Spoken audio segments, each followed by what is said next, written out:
The Tipping Point by Malcolm Gladwell. The music starts to play, perhaps a few people start tapping their feet and bobbing their heads. There may be a bit of shifting in seats. The energy is beginning to build. Eventually, one person, or perhaps a couple, gets up to dance. And with that, the dance floor is open, and people flock towards it. Soon it's a heaving mass of people pulsating away to the music. The tipping point is an insight into what creates viral phenomena, and how ideas gain momentum. By analyzing epidemics, Gladwell examines what it takes for something to reach critical mass. If we go back to the dance floor analogy, have you ever noticed how often toddlers or young children inspire others to join the dance party? Young kids have very little inhibition, and so when the music starts to play, they can't help themselves. Their enthusiasm and charm are often enough to inspire others to join in. Malcolm Gladwell asserts that a unique group of people can spread messages and influence others to jump on the bandwagon. He also explains that we can manipulate messages to be stickier, and that context is crucial.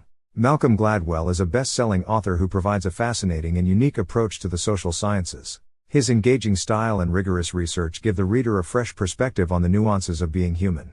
We'll briefly look at the tipping point, which is a poignant analysis of how things spread and reach critical mass. We'll also see how drawing on epidemiology for inspiration explains how viruses can teach us about human nature. Getting infected. Amid the global coronavirus pandemic, we've probably become a lot more aware of how viruses spread. However, writing in 2000, Gladwell was inspired by his journalistic coverage of the AIDS epidemic. Gladwell's approach was to adopt a different way of looking at the world, by applying an interdisciplinary approach to looking at the phenomena of viral trends. In fact, the book's title comes from the point where the curve on the virus graph escalates exponentially, indicating the mass spread of the disease. Most of us have flattened the curve etched into our brains thanks to COVID-19, which is our bid to stop the severity of the tipping point. But what are the characteristics of an epidemic? The first thing is that they start with individuals. Viruses are highly contagious and can easily be spread between people. You may be familiar with the story of the rice and the chessboard. It's a familiar story that describes exponential doubling. The story goes that a con man approaches a king with a chessboard, and instead of payment, he asks for rice. However, there's a caveat. The con man wants the king to place 1 grain of rice on the first square of the chessboard. He asks for the rice to be doubled on the second square, so 2 grains of rice. On the third square, he asks for the amount of rice on the second square to be doubled, so 4 grains. As the king moves to each square, he doubles the amount of rice on the previous square. By the time the king reaches the 41st square, he owes over 1 trillion grains of rice. The amount of rice owed at the final square of the chessboard amounts to about 460 billion tons. If we apply this logic to how diseases spread, you can see how easy it is for a virus to reach the stage where it's classified as an epidemic. Secondly, viruses are clever, and they can make small changes to protect themselves. Viruses mutate to help them survive. If we look at the influenza virus, each year it brings with it a new strain. Likewise, COVID-19 is a new form of coronavirus. Thirdly, viruses aren't something that build with momentum. They're scary because of their ability to go from relatively low-key to full-blown epidemic. And, once the so-called tipping point is reached, things escalate very quickly. So how do we apply this knowledge of viruses and the tipping point to social epidemics? From ordinary to extraordinary. Victor Hugo famously said, "There is nothing more powerful than an idea whose time has come." But, how do some ideas, messages, objects, products, and so forth become viral? Malcolm Gladwell proposes 3 factors that result in a social epidemic. They're the law of the few, the stickiness factor, and the power of context. The power of the right one. Have you ever noticed that there are certain people who draw a crowd? Perhaps it's because they're charismatic, maybe they're popular, or maybe they're just a fountain of knowledge. Disseminating a message or an idea happens through people talking about it, and spreading it. However, there's a caveat. For it to achieve critical mass status, the right type of people have to spread it. There are 3 types of exceptional influencers. These people have the ability to get mass buy-in because they're socially connected, very persuasive, or highly knowledgeable. Gladwell defines them as connectors, mavens, and salesmen. You'll be familiar with connectors. They're those people who, when they enter a room, everyone knows who they are. At an event, they talk to everyone and circulate the room oozing charm.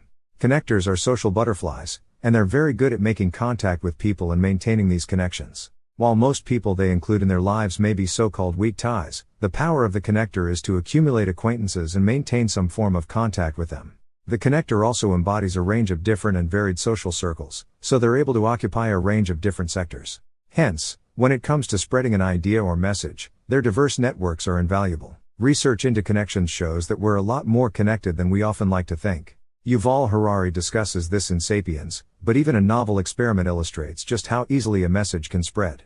The famous 6 Degrees of Separation study, conducted in the 1960s, showed the extent of human networks. 160 people in Nebraska were given a letter to give to a New York stockbroker. The idea was that they had to pass the letter on to someone who would get them a step closer to the letter reaching its final destination. Most letters reached the stockbroker in 5 to 6 steps. Another iteration of this is the game 6 Degrees of Kevin Bacon. The aim of the game is to connect a celebrity to Kevin Bacon in as few steps as possible.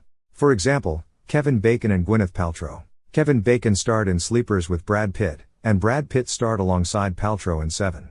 Therefore Kevin Bacon can be linked to Gwyneth Paltrow in 2 steps. The game works so well using Kevin Bacon, because he has appeared in so many films, and he works across a range of genres. Mavens are the people we turn to when we're told to ask an expert. We all have a specific person we turn to when looking for book recommendations, music recommendations, or advice about what laptop to buy. Perhaps you're a maven in your own circles? Mavens are knowledgeable and trustworthy, and we call on them when we need advice that's backed with scholarly research. Mavens are helpful and love sharing their knowledge with other people. And the best thing about a recommendation from a maven is that it isn't just hype and hyperbole, it's weighty and well considered. Salesmen are the people we're all familiar with. They have the gift of the gab and persuade us to buy into things. They recruit followers by being convincing and assertive. They're confident, enthusiastic, and utterly charming. However, salesmen aren't just the people in stores trying to sell us things. Salespeople often make us buy into things because they show us how great it is. If we go back to the example of the first person to begin dancing, that person is a salesperson. They show us what we're missing out on, and what we could be enjoying if we just got involved. Salesmen also use their bodies and body language to communicate with us in subtle ways. They may nod along with us, maintain eye contact, or mimic us in subtle ways in a bid to draw us in. Salespeople have mastered the art of playing to our emotions so that we jump on the bandwagon. Sometimes you may need the trifecta of the connector, the maven, and the salesman to get your idea to explode. At other times you may just need the weight of a good salesman to achieve critical mass. If you asked anyone at the beginning of the 90s whether hush puppies were cool, you'd probably be met with, sure, they're cool if you're a grandpa. In the early 90s, hush puppies sold about 30,000 pairs a year. However, things changed dramatically when a group of youngsters started wearing them ironically in New York. Fashion mavens likely identified this trend. These mavens probably spread this trend, and then connectors and salesmen jumped on board, and the next thing hush puppies went mainstream. So what went from being a very untrendy brand, hush puppies achieved critical mass, getting sticky with it. Malcolm Gladwell's concept of stickiness is one of the critical insights of the book, and it inspired Chip and Dan Heath to write Made to Stick. Stickiness explains why some ideas have staying power, and others don't. In short, what makes things stick? For something to catch on, it needs to be sticky and memorable. Have you ever wondered why nostalgia is so powerful? Nostalgia is powerful because it's based on the best memories and stories. How often have you bought into something because you were fueled by the power of childhood memories? Stickiness is often all about how something is packaged, whether it's a product or an idea. How we present something has a massive influence on how much buy-in we create. The most important thing about any presentation is knowing who your audience is. Once you know your audience, you can tailor a message that's perfect for them. Gladwell uses the example of Sesame Street and how it used the power of stickiness to encourage literacy amongst children. While many of us have been led to believe that children are passive viewers of television, children look at screens when they're engaged and interested. When the show is uninteresting or hard to follow, they lose interest. The creators of Sesame Street rigorously researched how children viewed the show. To begin with, psychologists said the creators should keep the human characters and Muppets separate in order to protect the barrier between fantasy and reality. They posited that children wouldn't be able to distinguish between what's real and what's not when the lines were so blurred. However, children much preferred the interactions between Muppets and humans, and learned a lot more. The creators also knew that presenting educational elements on the screen, such as numbers and letters, and using repetition meant that children retained a lot more information. In short, the content of Sesame Street became very sticky when it was presented to the right audience, in the right way. Context is everything. We're often told that we're a product of our environment. The fact is that the world around us greatly influences our behavior. Being in a quiet park is very different from being in a busy shopping mall. Likewise, viewing art in an art gallery is very different from viewing it at a school. The environment and social context we find ourselves in have a massive impact on how we act. Hence, if we change the context, we can drastically change how a message or idea is received. Gladwell uses the broken windows theory as an example of this. The theory posits that visible signs of crime such as graffiti, broken windows, and litter encourage further incidents of crime.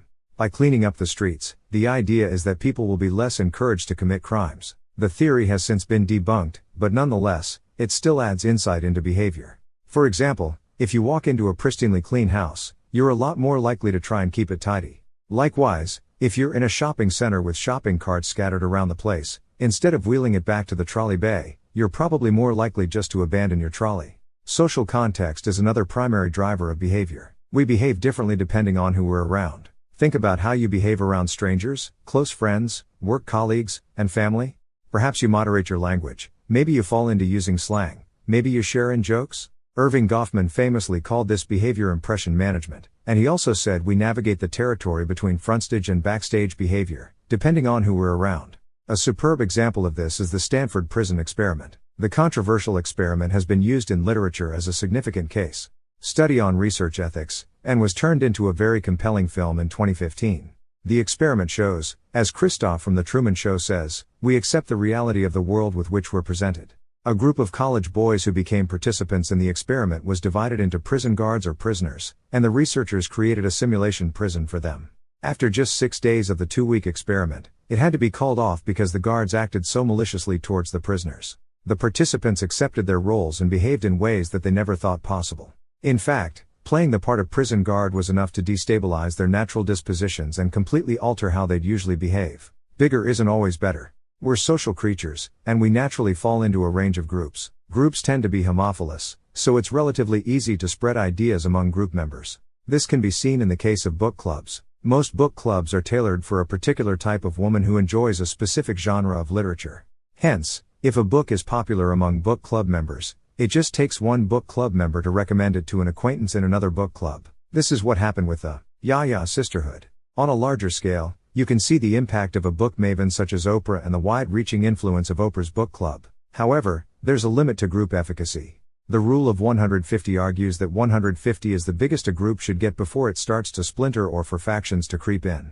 When groups are smaller, you can also capitalize on what's called transactive memory. You might be sitting around a dinner table and say something like, "Where was that restaurant that we used to go to on holiday each year? The place where they had that amazing homemade ice cream?" It's likely someone will jump in and remind you and fill in the gaps. Groups tend to have a collective memory, and this is often very powerful because individuals often can't store enough information in their brains. In conclusion, an idea spreads when innovators take hold of it. They're the brave individuals who take a risk and decide that their idea is worth sharing with the world. Then the early adopters get involved. They're usually opinion leaders and are valued for their expertise and knowledge. They blaze the trail for the masses. Once the masses climb on board, the true extent of the trend can be seen.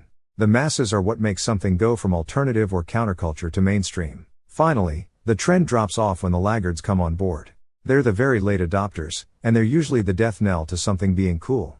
In a world where we're becoming increasingly connected, and where social media influencers are cropping up like daisies, this is a captivating and astute account of understanding human behavior. Furthermore, it's a fascinating look into why certain things become trends, and how to encourage buy-in, especially for important issues. The Tipping Point adds a perceptive insight into the contemporary world, where memes and trends are part of the currency of everyday life. And learning at what stage the tipping point is reached, tells us about the world around us, and those who live in it.